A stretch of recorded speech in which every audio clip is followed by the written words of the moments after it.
कई लोगों के मन में एक शंका होती है, बड़ा बड़ा भाव उनके अंदर आ जाता है कि गुरुजी, जब हम भगवान का भजन करते हैं, स्मरण करते हैं, कीर्तन करते हैं, भगवान की भक्ति करते हैं, तो हमारे ऊपर फिर दुख क्यों आता है? हमको तकलीफ क्यों आती है? हमको कष्ट क्यों आता है? शिव महापुराण की कथा कहती है, अभी आम का सीजन चालू हो गया, केरी आने लगी, आम आने लगा। आम के बगीचे में जाकर देखना, जो नया नया पौधा होता है, नया नया आम का पेड़ होता है ना, उस पेड़ में जो नए नए फूल आते हैं, हमारे इधर मध्य प्रदेश में तो उसको आम के पेड़ के मोर कहते हैं कि आम के पेड़ में मोर आएगा। अब इधर नहीं मालूम छत्तीसगढ़ में कि उसको क्या कहते हैं, पर हमारे उधर कहते हैं मध्य प्रदेश में कि आम के पेड़ में जब फल आने वाला होता है तो पहले मोर आ जाता है, पहले फूल आ जाता है। पर जब कोई नया आम का पेड़ होता है, पहली बार उसमें अगर फूल आता है, पहली बार अगर उसमें मोर आता है, तो बड़ा सुंदर दिखता है कि कितना सुंदर है, कितना विशाल है, कितना बढ़िया है, इसमें आम आएंगे, बहुत आएंगे, ढेरों आम लगेंगे और ढेरों आम इसमें लग जाएंगे। पर जो श्रेष्ठ माली होता है ना, आम के पेड़ को जो संभालने वाला होता है, जो श्रेष्ठ माली होता है, जो बगीचे को संभालने वाला माली होता है, वो क्या करता है? उस आम के पेड़ के, नए आम के पेड़ के मोर को, फूल को तोड़ लेता, तोड़कर उसको फेंक देता उसी पेड़ के नीचे।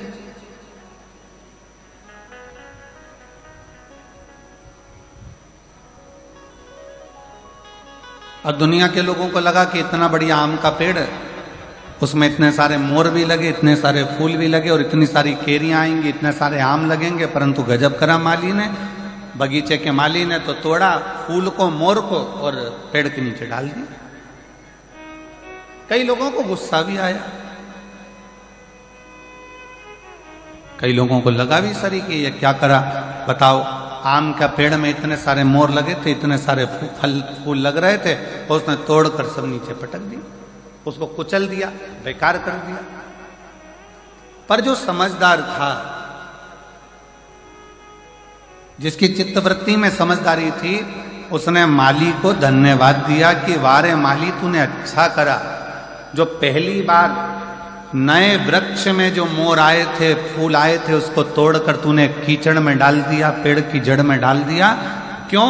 क्योंकि हमारा एग्रीकल्चर कहता है, हमारी प्रकृति कहती है कि नया पेड़ का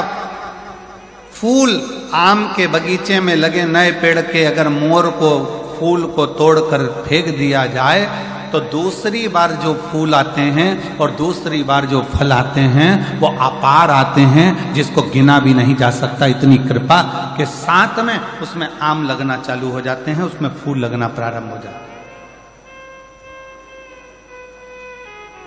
अब जो लोग कहते हैं कि बड़ा भगवान दुख देता है, बड़े तकलीफ आती है, भगवान तकलीफ दे देते हैं, भगवान कष्ट देते हैं, भगवान दुख दे देते हैं, हम इतना पूजन करते हैं तो भी भगवान हमारी नहीं सुनता, हम इतना भजन करते हैं तो भी भगवान हमारी नहीं सुनता, हम भगवान को भक्ति करते हैं तो भी भगवान हमें कष्ट देता है। उसका कारण केवल इतना है, भगवान को धन्यवाद देना कि परमात्मा भी वो माली है, भगवान भी वो माली है। जैसे बगीचे का माली होता है, वैसे वो परमात्मा भी माली है। और परमात्मा यदि तुम्हें कुचल रहा है, परमात्मा थोड़ा कष्ट दे रहा है, परमात्मा थोड़ा दुख दे रहा है, परमात्मा थोड़ा सा कष्ट अगर तुमको जीवन में दे रहा है, तो समझ लेना कि जैसे मोर को तोड़ा गया, फूल को तोड़ा गया और जड़ में डाला गया, जिससे ये पेड़ और उन्नति करे, और आगे बढ़े और बहुत उन्नति कर कर बहुत फल दे, उसी तरह भगवान भी अगर हमको दबा रहा है, कुचल रहा है, थोड़ा कष्ट दे रहा है, तो समझ लेना कि परमात्मा भी हमको बहुत आगे ले जाना चाहता है।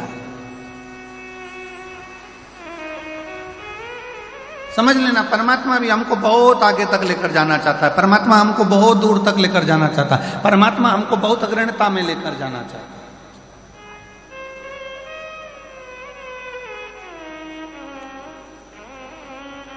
और शंभु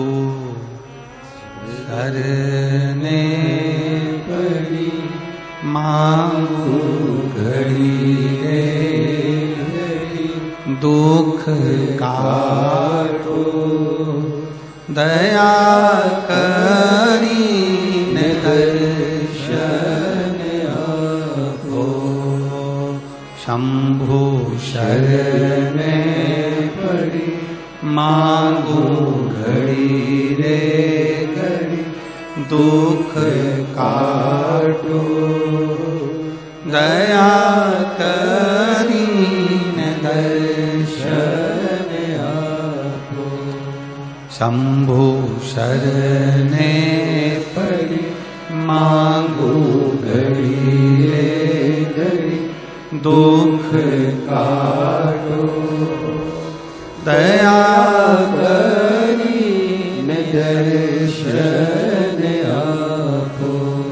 शंभु शरणे पड़ी मांगू घड़ी रे घड़ी दुख काटो, दया करीन दर्शन आपो, ओ दया करीन दर्शन आपो, दया करीन दर्शन आपो। भगवान शिव की कथा कर रही है। थोड़ा कष्ट जीवन में, थोड़ी तकलीफ जीवन में, थोड़ा दुख जीवन में, थोड़ी परेशानी जीवन में अगर परमात्मा दे तो ये मानकर चलना कि वो भोलेनाथ ने तुम्हारे लिए कुछ अच्छा सोच कर रखा हो,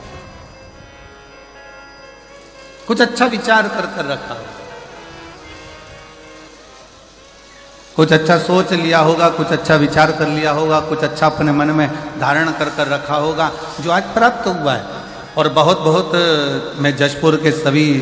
श्रोता भाई बहनों को, इस जशपुर जिले के सभी श्रोताओं को बहुत बहुत साधुवाद देता हूं कि तुम्हारे पुण्य बड़े प्रबल हुए होंगे जो ये शिव महापुराण की कथा मधेश्वर नाथ के चरणों में जो हो रही है। बहुत बहुत